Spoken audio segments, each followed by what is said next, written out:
Hello everyone, I'm Angelo. Today I'm going to share with you all an article titled, I no longer worry about my children's future.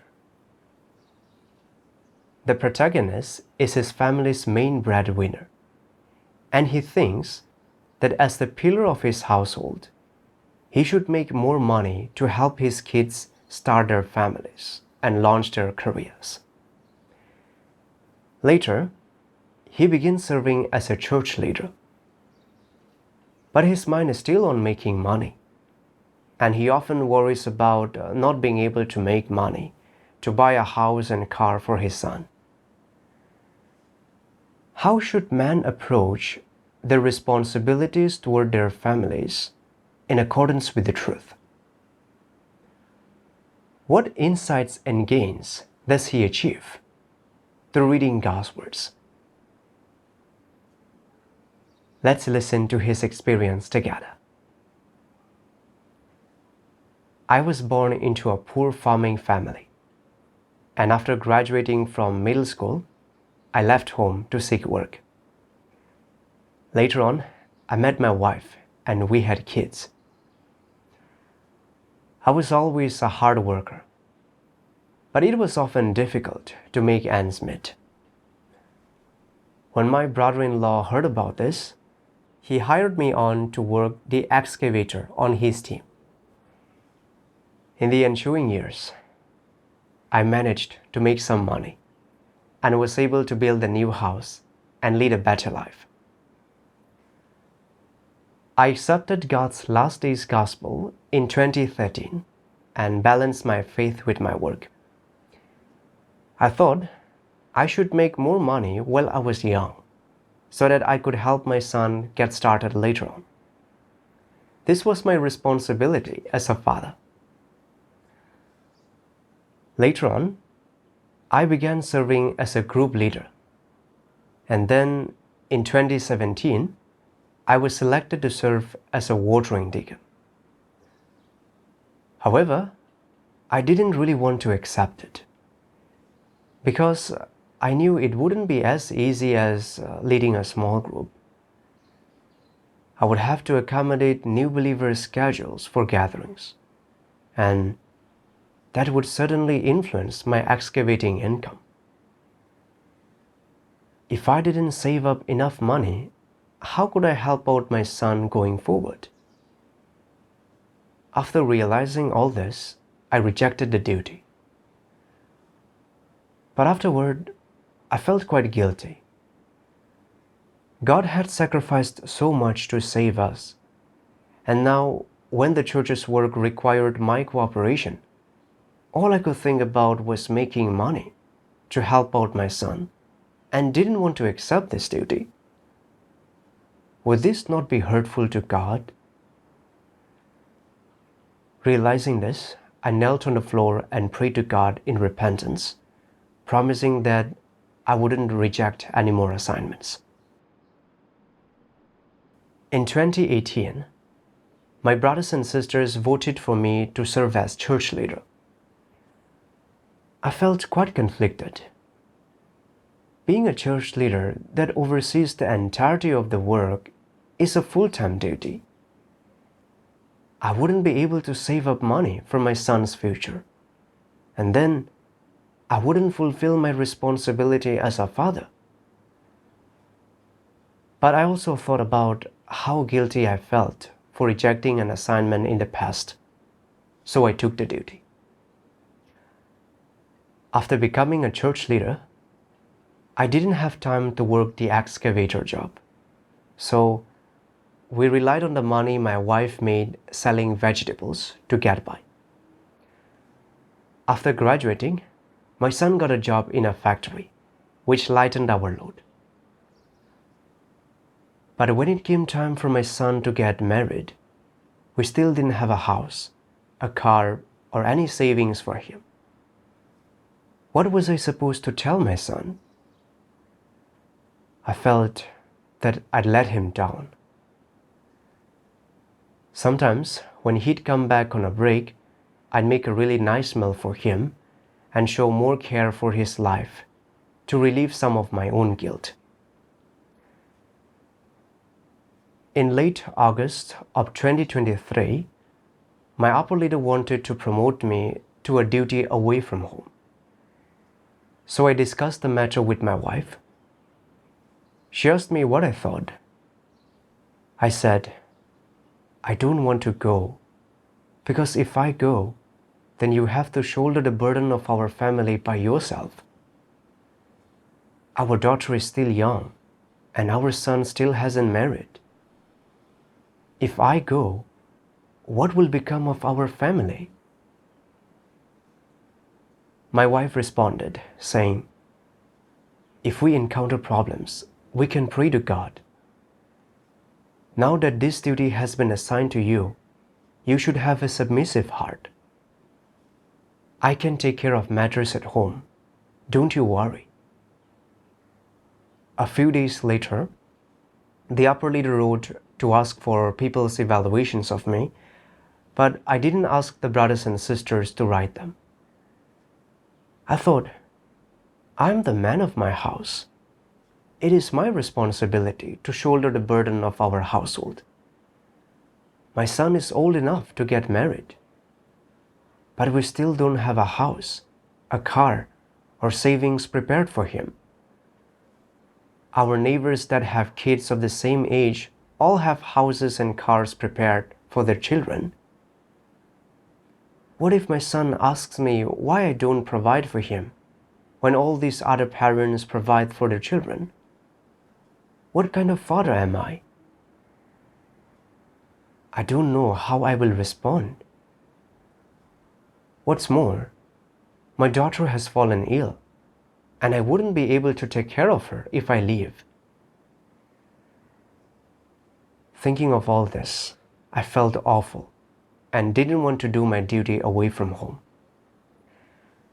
But I also knew God would not be happy if I rejected the duty. Then again, my family would have a hard time if I did go. I was caught in a dilemma, and it was quite the ordeal. I felt distracted for the next few days and even forgot to go water newcomers. I realized my state was off, so I prayed to God. Oh God, these days I've been living in darkness and feel quite tormented. Please enlighten me to understand the truth and guide me out of this state. During devotionals, I came upon this passage of God's words. There are also those who, because they've come to believe in God, live the church life, read God's words, and perform their duties, won't have any time to associate normally with their non-believing children, their wives or husbands, their parents, or their friends and relatives. In particular, they will be unable to properly look after their non-believing children, or do any of the things their children require. And so they worry about their children's future and prospects. Especially when their children grow up, some people will begin to fret. Will my child go to college or not? What will they major in if they get into college? My child doesn't believe in God and wants to go to college. So should I, as someone who believes in God, pay for their studies? Should I take care of their daily needs and support them in their studies? And when it comes to them getting married, having a job, and even having a family and children of their own, what role should I play? What things should I do and not do? They have no idea about these things. The moment something like this comes along, the moment they find themselves in such a situation, they are at a loss and have no idea what to do. Nor do they know how to handle such things. As time passes, distress, anxiety, and worry arise regarding these things. If they do these things for their child, they fear going against God's will and displeasing God. And if they don't do these things, they fear not fulfilling their parental responsibilities and being blamed by their child and other family members. If they do these things, they fear that they will lose testimony. And if they don't do these things, they fear being mocked by worldly people and being laughed at, jibed at, and judged by their neighbors.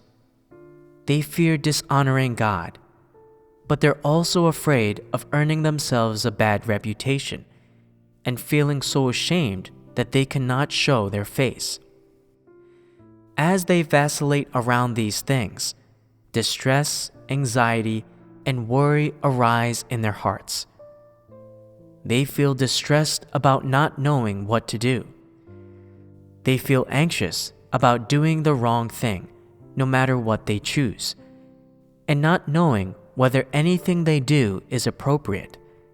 And they worry if these things keep happening, then one day they won't be able to cope with them. And if they have a breakdown, then things will be even harder for them. People in such a situation as this feel distressed, anxious, and worried about all of these things that crop up in life, whether they are big things or small things. Once these negative feelings arise in them, they become mired in this distress, anxiety, and worry, and are unable to free themselves. If they do this, it's wrong. If they do that, it's wrong. And they don't know what the right thing to do is. They want to please other people, but they fear displeasing God. They want to do things for other people so that they are spoken well of, but they don't want to dishonor God or cause God to detest them.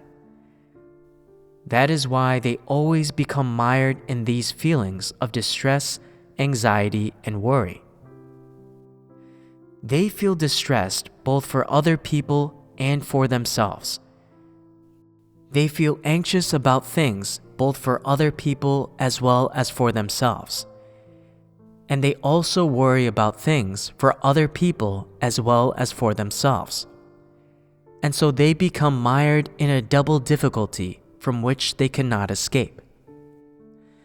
Such negative emotions as these not only affect their daily lives, but affect the performance of their duties as well as, of course, affecting their pursuit of the truth to some degree. This is a kind of difficulty. That is, these are difficulties relating to marriage, family life, and personal life. And it is because of these difficulties that people often become stuck in distress, anxiety, and worry. Aren't people to be pitied when they become stuck in this kind of negative emotion? They are.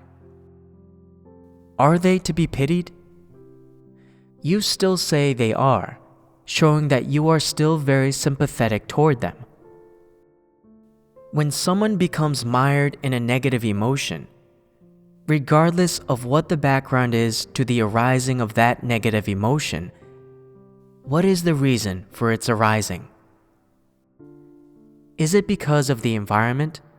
Because of the people, events, and things around that person? Or is it because the truth God expresses disturbs them? Is it the environment that affects the person? Or is it that God's words disturb their lives? What exactly is the reason? Do you know? Tell me, whether it be in people's normal lives or in the performance of their duty, are these difficulties present if they pursue the truth and are willing to practice the truth? No. These difficulties are present in terms of objective fact. You say they are not present. So could it be that you have resolved these difficulties? Are you capable of doing that? These difficulties are unresolvable, and they are present in terms of objective fact. What will the outcome of these difficulties be in people who pursue the truth? And what will their outcome be in those who don't pursue the truth? They will have two completely different outcomes. If people pursue the truth, they won't get caught up in these difficulties and sink into the negative emotions of distress, anxiety, and worry. Conversely, if people don't pursue the truth, these difficulties are present in them just the same. And what will the outcome be? They will entangle you so that you're unable to escape. And if you're not able to resolve them, they will ultimately become negative emotions that tie themselves into knots in your innermost heart. They will affect your normal life and the normal performance of your duties, and they will make you feel oppressed and unable to find release. This is the outcome they will have on you. God's words were a great exposition of my state. When I saw that my son had come of age, I thought that as the man of the house, it was my responsibility to make more money to help him start a family and launch his career. So I rejected the church's assignment to serve as watering deacon. Later on, when I was selected as a church leader, I did take on the duty, but I saw that my son was coming of age and wondered how he would find a wife without a car or a house to his name. Would my son say I wasn't a good father? These worries took root in my heart, and I would often be bothered by them. Now, when the church assigned me to do duties away from home, those worries came flooding back. I worried that since my son still hadn't found a wife, if I left to do my duty, he would certainly hate me, and our neighbors would certainly be talking about me behind my back. But if I didn't go, I'd be rejecting my duty. I was so conflicted and didn't know how I should proceed. I had believed in God for many years, but I still didn't understand the truth and was encumbered by commitments to family. I thought that since I was the man of the house, I should shoulder the burden of our family and make enough money to help my son with his family and career. As a result, I was always consumed with worry and couldn't commit fully to my duty. I had to seek the truth to resolve this state quickly. Later on, I found this passage of God's words. For whose sake are you feeling distressed, anxious, and worried? Are you feeling those things in order to gain the truth, or to gain God, or for the sake of God's work, or for the sake of God's glory? No. Then, what are you feeling those emotions for?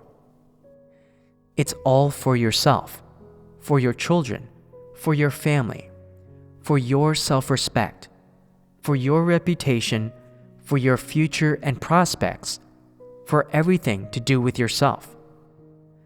Such a person doesn't give anything up, or let anything go, or forsake anything, or abandon anything. They have no true faith in God, and no genuine loyalty to performing their duty. In their belief in God, they do not truly expend themselves.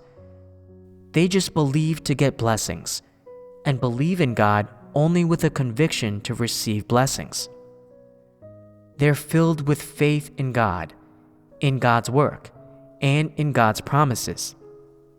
But God does not commend such faith, nor does He remember it, but rather He detests it. Such people don't follow or practice the principles for handling any matter that God requires of them. They don't let go of the things they should let go of. They don't give up the things they should give up. They don't abandon the things they should abandon. And they don't offer up the loyalty they should offer up. And so they deserve to sink into the negative emotions of distress, anxiety, and worry. However much they suffer, they do so only for themselves, not for their duty and not for the work of the church. Therefore, such people are simply not in pursuit of the truth. They are just a bunch of people who nominally believe in God.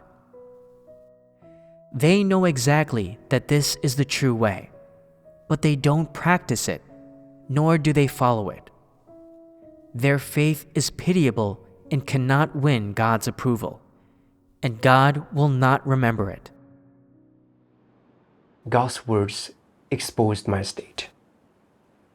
Instead of spending my time thinking of how to pursue the truth and do my duty well to satisfy God, all I could think about was how I was failing to prepare for my son's future. Worrying that my son would think I wasn't a good father, that my neighbors would speak ill of me, and that I may lose face among them. So I rejected the duty. This showed me that all my thoughts revolved around my children and my reputation. I didn't worry that I had believed in God for years but hadn't attained truth. Didn't get worked up about poor results in my duty as a leader in the church.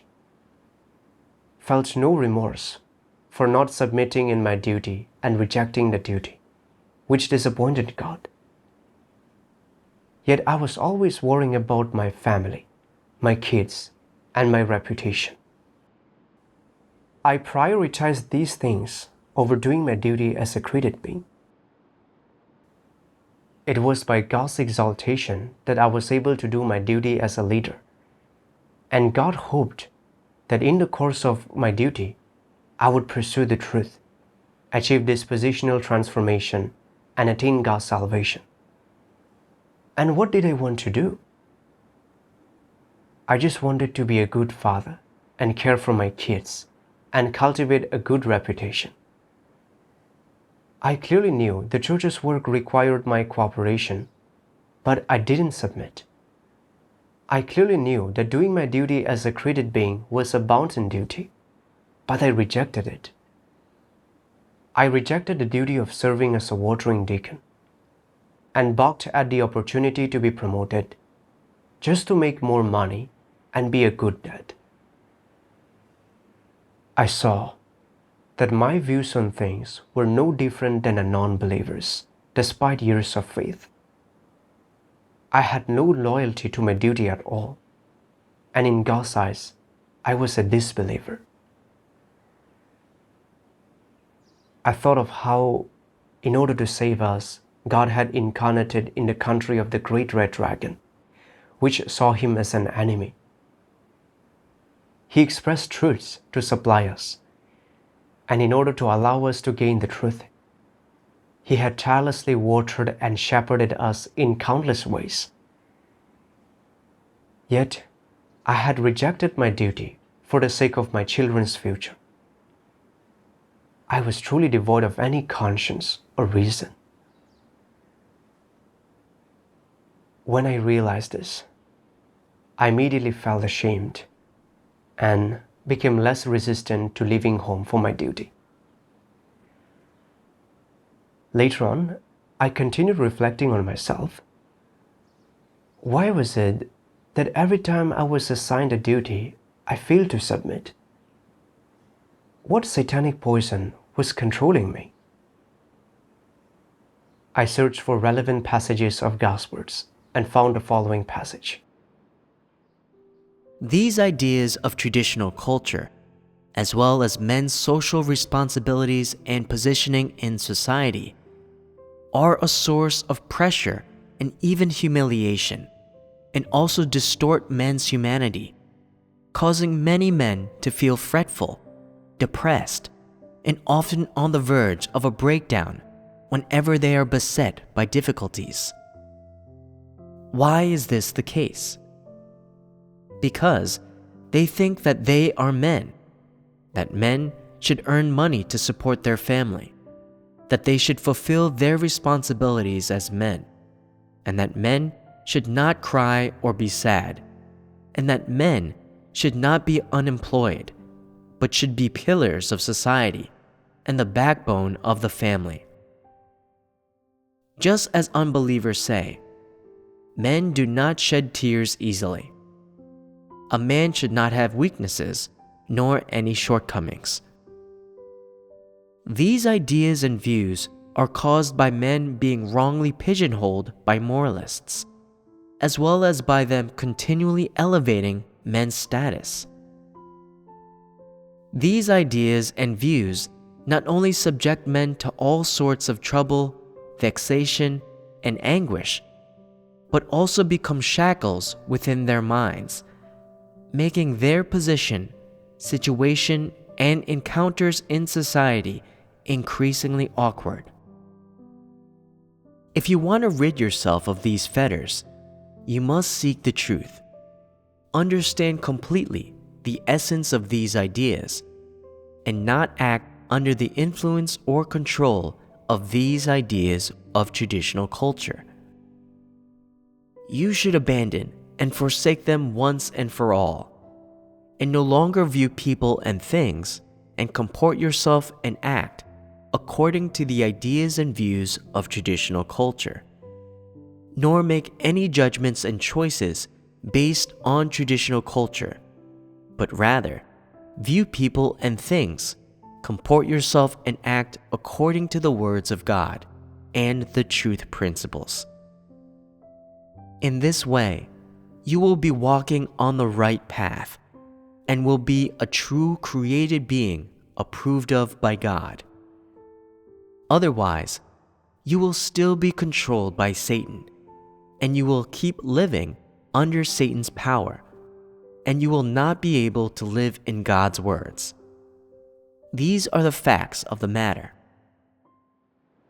Through reading God's words, I realized that the social responsibilities and positioning assigned to man are Satan's way of ensnaring men, making them think that they must support their family at any time, as this is their responsibility. Take, for example, my father, who was a teacher.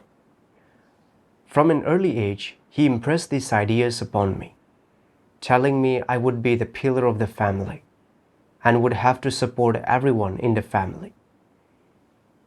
He also had me do chores with him to let me know a man's responsibility.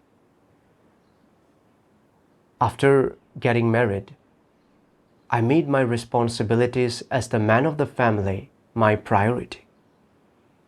In order to ensure a good quality of life for my family and help my son get established, I worked long hours to make money and fulfill my responsibility as a father. All major decisions went through me, and no matter how tired I got or how difficult things were, I would always do whatever was needed of me without questioning. Influenced by traditional thoughts, whenever there was a conflict between my family and my duty, I would always prioritize my family. I rejected duties to make more money to put into savings for my son. Even as a church leader, I divided my time between my duty and my family and wasn't able to devote myself fully to my duty. Later, when I got the chance to be promoted, I was also resistant and rejected it. Now I realized that the traditional culture impressed upon us by Satan is in opposition to God. It makes people stray from God, betray Him, and ultimately face destruction, just like Satan. Once I realized that Satan had used traditional culture to corrupt me, I was willing to change my ways and practice according to God's words. That night, during devotionals, I saw this passage. as someone who believes in God and pursues the truth and salvation, the energy and time you have left in your life should be spent performing your duty and on whatever God has entrusted to you. You shouldn't spend any time on your children. Your life does not belong to your children, and it should not be consumed for their lives or survival, nor to satisfy your expectations of them. Instead, it should be devoted to the duty and entrusted task that God has given you, as well as the mission you should fulfill as a created being. This is where the value and meaning of your life lie. If you are willing to lose your own dignity and become a slave to your children, to worry about them, and to do anything for them in order to satisfy your own expectations for them, then all of this is meaningless and devoid of value, and it will not be commemorated. If you persist in doing so and do not let go of these ideas and actions, it can only mean that you are not someone who pursues the truth, that you are not a qualified created being, and that you are quite rebellious. You cherish neither the life nor the time given to you by God. If your life and your time are spent only for your flesh and affections, and not for the duty God has given you, then your life is unnecessary and devoid of value. You don't deserve to live. You don't deserve to enjoy the life God has given you. And you don't deserve to enjoy everything that God has given you. God gave you children only for you to enjoy the process of raising them, to gain life experience and knowledge from it as parents, to let you experience something special and extraordinary in human life, and then to let your offspring multiply. Of course, it is also to fulfill the responsibility of a created being as a parent. It is the responsibility God ordained for you to fulfill toward the next generation, as well as the role you play as parents for the next generation. In one respect, it is to go through this extraordinary process of raising children, and in another, it is to play a role in propagating the next generation. Once this obligation is fulfilled, and your children grow up into adults, whether they become highly successful or remain plain, ordinary, and simple individuals, it has nothing to do with you, because their destiny is not determined by you, nor is it your choice, and you certainly did not give it to them. It is ordained by God. Since it is ordained by God, you should not interfere or stick your nose into their life or their survival. Their habits, daily routines, and attitude toward life, whatever survival strategies they have, whatever outlook on life, whatever their attitude toward the world, these are their own choices to make, and they are not your concern. You have no obligation to correct them, or to bear any suffering on their behalf to ensure that they are happy every day. All of these things are unnecessary. Therefore, the most rational attitude for parents after their children grow up is to let go, to let them experience life on their own, to let them live independently and face, handle, and resolve the various challenges in life independently. If they seek help from you, and you have the ability and conditions to do so, of course, you can lend a helping hand and provide necessary aid. However, the prerequisite is that, no matter what help you provide, whether it's financial or psychological, it can only be temporary and cannot change any substantial issues. They must navigate their own path in life, and you have no obligation to shoulder any of their affairs or consequences. This is the attitude parents should have toward their adult children. God's words explained how parents ought to regard parental responsibilities. When our children are young, we have a responsibility to raise them well. But once they are grown, we ought to let them fend for themselves and put our time into doing our duties as created beings. If we put all our time and energy into our kids and family, we will have lost the meaning of faith and will be unworthy of living before God. God gave me a family and children so that I could gain life experience in the process of raising my kids. This includes my responsibility of raising the kids and also my role in ensuring the continuation of our people. If I raised my kids well, then I would have fulfilled my responsibility. In addition, the fate of my children is in God's hands.